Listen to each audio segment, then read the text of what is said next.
दोस्तों जय हिंद जय भारत। मैं मदन लाल आज़ाद, संस्थापक संयोजक ठगी पीड़ित जमाकर्ता परिवार तपजप, प्रस्तुत हूँ आपके समक्ष राजधानी दिल्ली से कुछ विशेष खबरें, बड़ी सूचनाएं आपको देने के लिए।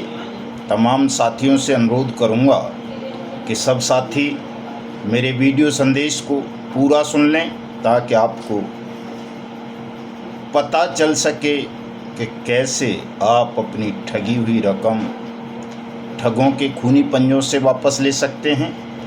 दूसरा, आप कैसे ठगों के चक्रव्यूह में फंसने से बच सकते हैं। इसके लिए पूरा वीडियो संदेश सुनेंगे, इसे ज़्यादा से ज़्यादा शेयर करेंगे। जिन साथियों ने अभी तक हमारे YouTube चैनल को सब्सक्राइब नहीं किया है वो इसे सब्सक्राइब भी ज़रूर कर देंगे और लाइक और कमेंट भी अवश्य कर देंगे। साथियों, आज मैं सबसे पहले आपको ये बताना चाहूँगा कि जिन साथियों के मन में ये भाव है या जिन्होंने अपनी ऐसी मानसिकता बना ली है कि आपकी जो लड़ाई है वो बहुत सरल है, बड़ी आसानी से आपका पैसा मिल जाएगा, घर बैठे पैसा मिल जाएगा, बिना कुछ किए पैसा मिल जाएगा, फलां लड़ रहा है उसे मिलेगा तो मुझे भी मिल जाएगा, इन तमाम गलतफहमियों को आज मैं आपके मन मस्तिष्क से बाहर निकाल कर आपको सत्य बताना चाहता हूं कि दोस्तों ये लड़ाई बहुत कठिन है, उतनी सरल नहीं है जितनी सरल आप लोगों ने इसको समझ लिया है।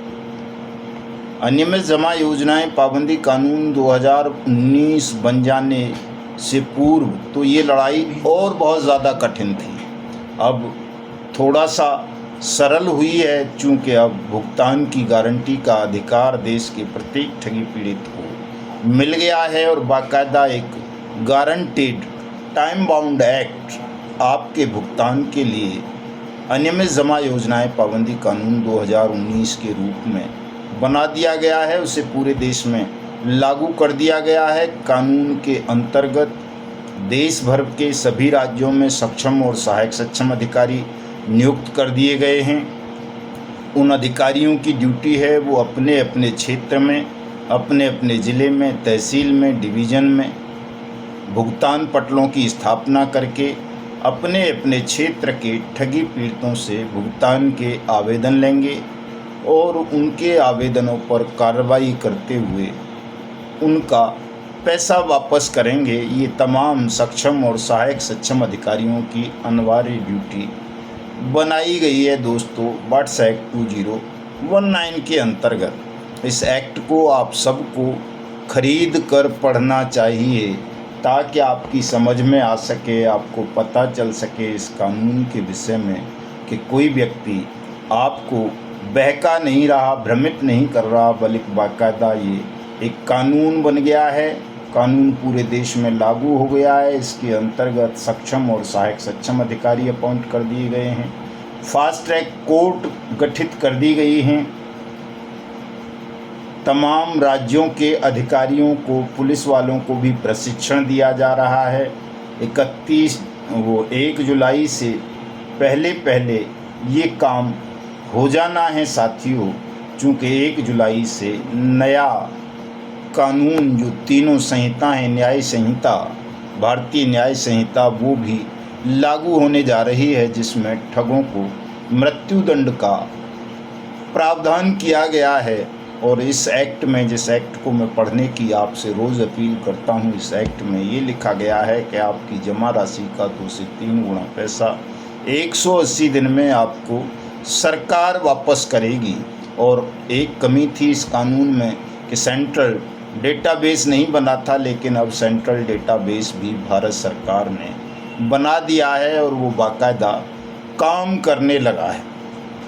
तो अब आपको थोड़ी सी सरलता हो गई है भुगतान पाने में कि आप इस कानून का प्रयोग करके अपना पैसा वापस ले सकते हैं। और अब तो स्वयं प्रधानमंत्री जी ने कह दिया है, आज वो एक नया वीडियो आप देख रहे होंगे, मैं उसमें डिस्क्रिप्शन में उसका लिंक दे दूंगा वीडियो का, आप देखना। यूट्यूब पर छोटा सा वीडियो है प्रधानमंत्री का एक, जिसमें उन्होंने पहले वाला नारा जो था उनका कि न खाऊंगा न खाने दूंगा, उससे आगे की बात करते हुए कहा है कि जिसने खाया है वो निकालूंगा और जिसका खाया है उसको खिलाऊंगा। यानी जिन लोगों से पैसे लूटे गए हैं, हड़पे गए हैं, ठगे गए हैं, उन लोगों के पैसे प्रधानमंत्री जी वापस दिलाने का वायदा उस वीडियो के अंतर्गत कर रहे हैं अपने इंटरव्यू में। आप उसको तमाम साथी सुन लेंगे और इस वीडियो संदेश को भी मेरे को सुन लेंगे। लेकिन दोस्तों, सच्चाई ये है कि प्रधानमंत्री के कहने के पश्चात भी, कानून बन जाने के बावजूद भी, आप तब तक सब अपना पैसा प्राप्त नहीं कर सकोगे जब तक संगठित होकर अपनी पीड़ा को सामूहिक स्वर नहीं दोगे। आप सब जानते हो कि जब जब आप अपनी पीड़ा को सामूहिक स्वर देते हैं, सरकार सक्रिय हो जाती है, प्रशासन सक्रिय हो जाता है, अदालतें सक्रिय हो जाती हैं और न्याय मिलने की संभावनाएं बन जाती हैं, संभावनाएं प्रबल हो उठती हैं। लेकिन जैसे ही आप ढीले पड़ते हैं, सरकारी मशीनरी सो जाती है, इस मामले को दबा लिया जाता है। क्यों दबा लिया जाता है, ये बात बड़ी महत्वपूर्ण है जो आप सबको समझनी चाहिए। दोस्तों, भुलक्कड़ आदतों को छोड़ दो, भूला मत करो। केंद्रीय मंत्री बाबुल सुप्रियो का नाम आपने सुना होगा, मोदी सरकार के ही मंत्री थे। पहले ममता बनर्जी के साथ थे, बाद में बीजेपी के साथ आए, मंत्री बने और फिर वो ममता बनर्जी की टीएमसी में चले गए। कलकत्ता के पुलिस कमिश्नर राजीव कुमार आपको याद होंगे, जिन्हें सीबीआई अरेस्ट करने के लिए रात के 12 बजे कलकत्ता पुलिस हेडक्वार्टर पहुंच गई थी। ये भी अगर याद नहीं है तो अभी जो असम के वर्तमान मुख्यमंत्री हैं हेमंत बिस्वा शर्मा जी, वो आपको याद होंगे। नहीं याद हैं तो उनको तो रोज़ आप देखते होगे कुछ न कुछ ऊट पटांग बोलते हुए, और उनकी फैन फॉलोइंग देश में बहुत ज़्यादा है। नरेंद्र मोदी के बाद अगर सबसे ज़्यादा कोई लोकप्रिय नेता हैं तो वही हैं हेमंत बिस्वा शर्मा जी। और हेमंत बिस्वा शर्मा रोज़ वैली घोटाले में आरोपी है, बाकायदा उसका एफआईआर में नाम है। और सीबीआई की जो एफआईआर है 3 करोड़ की मनी ट्रेल है जो मिली है कि 3 करोड़ रुपए हेमंत बिस्वा शर्मा के खातों में गए थे। लेकिन दोस्तों, आज तक कोई भी पुलिस एजेंसी हेमंत बिस्वा शर्मा से पूछताछ तक नहीं कर पाई है। तो जब केंद्रीय मंत्री ठगी प्रकरणों में संलिप्त हैं, राज्यों के चीफ मिनिस्टर संलिप्त हैं, और आपको एक और वो याद होगा, गोपाल भार्गव मध्य प्रदेश का पंचायत मंत्री था, उसका बेटा था अभिषेक, कंपनी का नाम क्या था उसकी का दोस्तों, वो श्रद्धा सबूरी चिटफंड कंपनी, उसका वो डायरेक्टर था। उसके खिलाफ बाकायदा मध्य प्रदेश में मुकदमा दर्ज हुआ था, जमानत करानी पड़ी थी।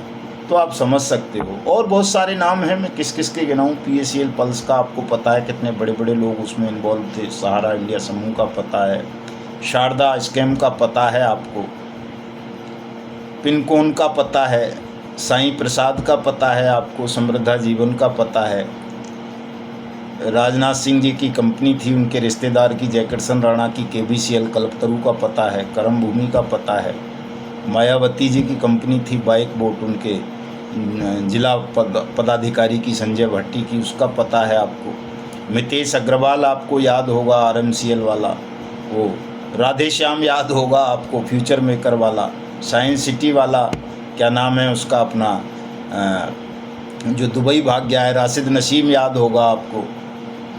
और आपको दुनिया भर के लोग, वो सलमान खान फिल्म एक्टर का भाई, सुहेल खान, अरबाज खान, क्या क्या नाम हैं उनके, वो याद होंगे। उसमें कौन सी फिल्म कंपनी बना के उन्होंने घोटाला किया था। साथियों, इतने बड़े बड़े लोग इन ठगी प्रकरणों में संलिप्त हैं, या इनकी ऐसे लोगों की ये कंपनी है कि प्रधानमंत्री भी तब तक इनके खिलाफ कार्रवाई नहीं कर पाएंगे। बोल भले ही दें वो राजनीतिक लाभ के लिए, कानून भी बना दिया है, लेकिन इन तमाम चीज़ों के बावजूद भी प्रधानमंत्री भी ऐसे बड़े ठगों के खिलाफ कार्रवाई करने का साहस तब तक नहीं जुटा सकेंगे जब तक आप सब संगठित नहीं होंगे, अपनी पीड़ा को सामूहिक स्वर नहीं देंगे, रोएंगे चीखेंगे नहीं, हो हल्ला नहीं मचाएंगे, कोहराम नहीं मचाएंगे, पर्याप्त संख्या बल नहीं जुटाएंगे, तब तक प्रधानमंत्री भी इतना साहस नहीं जुटा पाएंगे कि वो ठगों के खिलाफ कोई सख्त कार्रवाई कर सकें। इस क्रांतिकारी कानून the banning of unregulated deposit schemes act 2019 को इम्प्लीमेंट कर सकें। अगर आप चाहते हो कि कानून इम्प्लीमेंट हो, देश के प्रत्येक ठगी पीड़ित का पैसा उसकी जमा राशि का 2 से 3 गुना मिले, 180 दिन में मिले, तो आप सबको संगठित होना पड़ेगा दोस्तों। और आपको संगठित करने के लिए ही हमने मिशन भुगतान भारत यात्रा कार्यक्रम आरंभ किया है। 25 अगस्त 2022 से लगातार हम अपना घर द्वार और तमाम सुख सुविधाएं छोड़कर इसीलिए देश भर में भटक रहे हैं कि आपको जागरूक कर सकें, आपको संगठित कर सकें और सरकार को ये बता सकें कि आपने जब ये गारंटी का कानून बना दिया है भुगतान की का, तो आप इसको क्रियान्वित करें, सबका पैसा दें, अन्यथा हम एक इतना बड़ा विशाल राष्ट्रव्यापी आंदोलन आपके विरुद्ध खड़ा कर देंगे जिसके समक्ष आपकी सरकार लड़खड़ा जाएगी, गिर जाएगी, फूंक मार देंगे। ठगी पीड़ित 42 करोड़ तो आपकी जैसी हजारों सरकारों को आकाश में उड़ा देंगे। इसी काम के लिए हमने मिशन भुगतान भारत यात्रा कार्यक्रम आरंभ किया है दोस्तों, और उसमें अभी तक हम लगातार इसलिए लगे हुए हैं चूँकि अभी पर्याप्त संख्या बल हम नहीं जुटा पाए हैं। हमारा टारगेट शुरू से ही रहा है कि हमें कम से कम 1 लाख क्रांतिकारी साथियों की आवश्यकता है जो हमारे साथ जुड़कर इस पीड़ा को सामूहिक स्वर देकर सरकार को झुका सकें और आप सबका भुगतान सुनिश्चित करवा सकें। तो आप जुड़िए साथियों, सब लोग लापरवाही मत बरतो। कल हमारे राष्ट्रीय अध्यक्ष आदरणीय सुखदेव शास्त्री जी इसी विषय पर चर्चा करने के लिए, योजना बनाने के लिए दिल्ली आ रहे हैं। उनके साथ चर्चा करूंगा कल पूरे दिन भर। जो साथी आना चाहें आ सकते हैं मेरे घर पर ही। और साथियों, कल ही फिर रात को हम मिशन भुगतान भारत यात्रा कार्यक्रम के अंतर्गत मध्य प्रदेश के मुरैना, दतिया और छतरपुर के लिए निकलेंगे।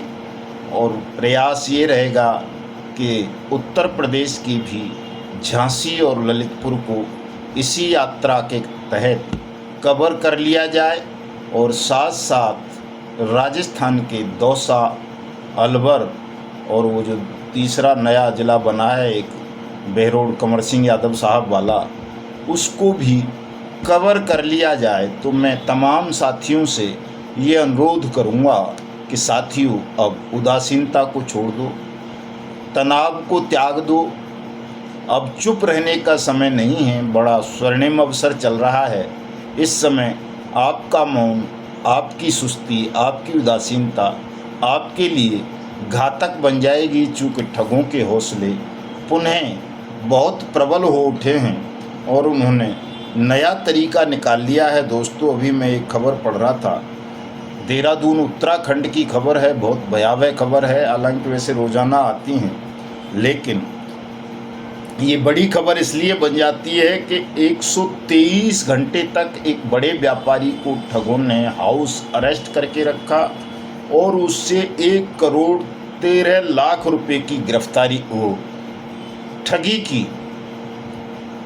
तो ठग इतने प्रबल हो गए हैं कि वो अब लोगों को हाउस अरेस्ट भी करने लगे हैं स्वयं को, क्राइम ब्रांच का ऑफिसर बताकर, सीबीआई का ऑफिसर बताकर, ईडी का ऑफिसर बताकर, आरबीआई का ऑफिसर बताकर, और वो कौन सा इनकम टैक्स का ऑफिसर बताकर, और क्या बोलते हैं कस्टम का ऑफिसर बता कर के खुलेआम लोगों को हाउस अरेस्ट करके उनसे ठगी कर रहे हैं। मैंने कल बताया था कि एक जिला जज हैं महाराष्ट्र के, उनको भी ठगों ने ठग लिया। और बाइक बोर्ड टैक्सी स्कैम में भी एक बिहार के जिला जज साहब को ठगा गया था, कई वैज्ञानिकों को ठगा गया था। तो आप समझ सकते हैं कि ठगों के हौसले और ठगों के इस चक्रव्यूह को तोड़ने के लिए अकेला मदन लाल काफ़ी नहीं है। भले ही वो अवतार हो, मसीहा हो, भगवान हो, लोहे का बना हो, कुछ भी हो, लेकिन सेना की ज़रूरत उसको भी है, संगठन की ज़रूरत उसको भी है। चूँकि भगवानों को भी ज़रूरत पड़ी है संगठन की, चाहे वो मर्यादा पुरुषोत्तम भगवान राम रहे हों, उन्होंने भी रावण का अंत करने के लिए वानर सेना बनानी पड़ गई थी। भगवान कृष्ण को भी नारायणी सेना बनानी पड़ी थी। भगवान गौतम बुद्ध को भी भिक्षु संघ बनाना पड़ गया था। ईसा मसीह को भी संघ बनाना पड़ा था। नानक देव को भी संघ बनाना पड़ा था। और मोहम्मद साहब को भी अपना जमात बनानी पड़ी थी, तब वो अन्याय और अत्याचार से लड़ सके थे। तो साथियों, आप अगर ये उम्मीद करते हो कि मदन लाल आज़ाद अकेला लड़ लेगा, तो मदन लाल आज़ाद भी कोई निराला व्यक्ति नहीं है, अकेला नहीं लड़ पाएगा। आप सबको साथ खड़े होना पड़ेगा, साथ जुड़ना होगा। हम आपका मार्गदर्शन कर सकते हैं, आपका नेतृत्व कर सकते हैं, आपको उस मार्ग पर ले के चल सकते हैं जहां आपको कोई हानि नहीं हो, आपका कोई नुकसान ना हो, आपके खिलाफ कोई मुकदमा दर्ज ना हो, आपका कहीं शोषण और उत्पीड़न ना हो। उन चीज़ों से तो बचाव कर सकते हैं, लेकिन ये नहीं कर सकते कि हम अकेले कोई सुदर्शन चक्र घुमा दें या जादू की छड़ी चला दें और सबका भुगतान करवा दें। उसके लिए आप सबको हमारे साथ जुड़ना होगा और समय के साथ साथ थोड़ा थोड़ा धन का भी त्याग करना पड़ेगा। चूँकि साथियों, संगठन बिना धन के नहीं चल सकते। और कोई अंगला कंगला सोचे कि मैं चला लूँ संगठन, मैं कर दूँ, तो वो भी नहीं हो पाता है। आपने देख लिया होगा कि कितने लोगों ने संगठन बनाए और कितनी लड़ाइयाँ उन्होंने लड़ी, अंततः वो सब थक हार कर घरों में बैठ गए और इससे ठगों को और बेईमान सिस्टम को लाभ हुआ। हम घर फूंक तमाशा देखने के लिए निकले हैं, लेकिन जब कुछ भी नहीं रहेगा तो फिर क्या करेंगे? तब तो आप ही रह जाते हैं। तो आपको इस लड़ाई को बड़ी गंभीरता से लेना चाहिए। तमाम लोगों को संगठन की सदस्यता शुल्क लेकर के लेनी चाहिए, शुल्क दे करके लेनी चाहिए, चाहे 1 रुपया ही दें, लेकिन दें। कई धूर्त कहते हैं कि साहब 100-100 रुपये भी लोगे 1 लाख लोगों से तो 1 करोड़ कमा लोगे आप तो। अरे सुअर हो साले, ये नहीं सोचते, ये हरामी हो। 1 लाख लोगों तक पहुंचने के लिए कई करोड़ रुपए खर्च होते हैं, तब 1 लाख लोगों तक पहुंचा जाता है। केवल 1 करोड़ का हिसाब लगा लिया तो 1 करोड़ को प्राप्त करने के लिए 1 लाख लोगों तक पहुंचने के लिए जो कई करोड़ रुपए खर्च हुए, समय व्यर्थ हुआ। जिस समय में हम करोड़ों रुपए कमा सकते थे उसको नहीं देखते हैं। मतलब धूर्त लोग, ठगों के एजेंट और दलाल आपको भ्रमित करने के लिए, संगठन से दूर करने के लिए, आंदोलन से दूर करने के लिए तरह तरह के पैंतरेबाजी करते हैं, तरह तरह के लांछन लगाते हैं और आप लोग भी उनकी बातों में आकर भ्रमित होकर अपने मनोबल को कमज़ोर कर लेते हैं, हमारा मनोबल भी कमज़ोर करने का प्रयास करते हैं। इसलिए मैं आप सबसे कहता हूँ कि न अपना मनोबल कमज़ोर करो। मेरा तो खैर करोगे ही क्या मनोबल कमज़ोर कोई, चूँकि मैं तो परमेश्वर को साक्षी मान करके निकल रहा हूँ, सत्य के मार्ग पर हूँ। मैं जानता हूँ अंततः जीतूँगा। संसार की कोई भी ताकत मुझे न डरा सकेगी, न झुका सकेगी, न मार सकेगी, जब तक मैं अपना ये लक्ष्य प्राप्त नहीं कर लूँगा। तो इसलिए ये उम्मीद छोड़ दो कि कोई मेरे मनोबल को तोड़ देगा या मुझे रोक लेगा, ये संभव नहीं है। मैं तो निकला हूँ तो अपने या तो लक्ष्य को प्राप्त करूँगा या लड़ते लड़ते अपने आप को समाप्त कर लूँगा, उससे तो कोई रोक ही नहीं सकता। इसलिए तमाम साथी तमाम वाहियात बातों को छोड़ करके संगठन के साथ जुड़िए, जगह जगह संगठन के कार्यालय खोलिए, विशेष सदस्यता अभियान चलाइए, ताकि हम बहुत जल्दी, चूँकि 100 दिन का टारगेट है नई सरकार बनने के बाद, 31 जुलाई तक हमारे पास 1 लाख लोग होने चाहिए साथियों। और ये 1 लाख लोग तभी होंगे जब हम जितने भी एक्टिव साथी हैं, अभी लगभग हमारे पास 150 के करीब एक्टिव कार्यकर्ता हैं, जो वॉलंटियर्स भी हैं, हमारे पदाधिकारी भी हैं, आप सब थोड़ा थोड़ा सा प्रयास और करेंगे तो हम 31 जुलाई तक अपने लक्ष्य को पूरा कर लेंगे। और जब हमारा लक्ष्य ये पूरा हो जाएगा तो फिर भुगतान में कोई बाधा ही नहीं है। किसकी हिम्मत होगी, किसकी ताकत होगी कि आपका भुगतान रोक ले, इतने बड़े संगठन की आवाज़ को दबा ले। तो अपने संगठन को मजबूत करो, चूँकि संगठन का किसी भी आंदोलन में, किसी भी जीत में अहम रोल होता है, महत्वपूर्ण रोल होता है। बल्कि ये समझिए कि किसी भी आंदोलन की जीत की बुनियाद एक मजबूत और आत्मनिर्भर संगठन होता है। इसलिए तमाम साथी आज से और अभी से सदस्यता अभियान शुरू कर दें, तमाम लोगों को संगठन का सदस्य बनाना आरंभ कर दें। और सब सोशल मीडिया पर तो पूरी तरह से एक्टिव रहें, सड़क पर भी एक्टिव रहें और सत्याग्रह कार्यक्रम आरंभ करें, जगह जगह ज्ञापन देना आरंभ करें, ताकि जब नई सरकार केंद्र में बैठे तो वो अपने वायदे को भूल ना जाए, बल्कि इस कानून पर सख्ती के साथ कार्रवाई शुरू करे।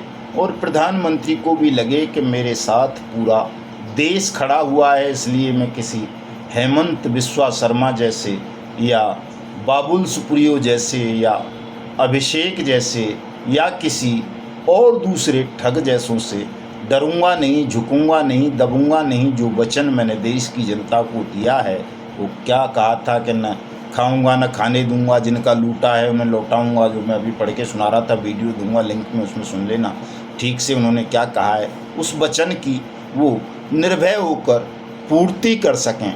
तो मिलते हैं कल साथियों। जय हिंद, जय भारत।